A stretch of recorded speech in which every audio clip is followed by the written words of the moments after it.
Assalamu alaikum warahmatullahi ta'ala wa barakatuh. Kamar yadda ne bayani a baya za mu ci gaba daga inda muka tsaya. So a wannan zai magana ne akan count A. Shi count A function ne a cikin Microsoft Excel wanda yake counting din duk wani abu amma banda empty cell a cikin shi. Amma duk wani abu da ya kunshi number ne, text ne, comma ne, in dai akwai a cikin cells to zai kirga shi. Amma in dai empty ne to ba zai kirga shi ba, baya kirga empty cell. So wannan formula ana amfani da ta ne gurin kirga wasu bayanai. Kamar yadda kuke gani a nan yanzu shine akwai bayanan ɗalibai ne da kuma sunayensu da kuma scores ɗin da ɗaliban suke da shi. So akwai kuma wanda ba sa nan da kuma wanda ma babu record ɗinsu gaba ɗaya. Ba mu sani ba absent suke ko kuma za mu sasa a jerin cikin wanda suke absent ne ko kuma su kawai ma ba su da record ne kuma an goge record ɗinsu ne amma da sunansu yana nan. So shine ko kuma ba ma a shigar da bayanansu ba.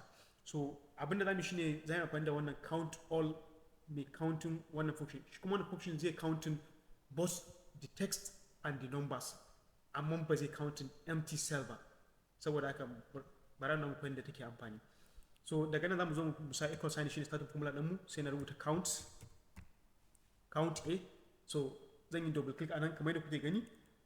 Sai na highlight range ina da nake so na dauki wannan bayanan. Sai na highlight range, bayan na highlight range na gashin na highlight range da nake nema. So zan yi closing na bracket nawa, gashi na yi closing na bracket sai na pressing na enter. Ina pressing na enter za ku gani mutum nawa zai bamu. Ya bamu 14 people ne wanda suke ba empty ba. Saboda haka duk cell din da yake empty ya tsallake shi. Kuma muna da mutum 16 ne a list din mu, so amma me an rasa bayanan wasu daga ciki. Saboda haka an rasa bayanan mutum biyu daga cikin cells din da yake dauke da wani bayanai amma bai counting din cells din da yake empty ba. Saboda haka muku duba nan za ku ce muna da kuma wanda cells din yake empty so banda su a ciki. Saboda haka iyaka cells din da yake da dauke da wani bayanai ko da number ne ko comma ne ko kuma ma text ne ya kirga da shi amma in dai cells empty yake so ba zai kirga da shi ba.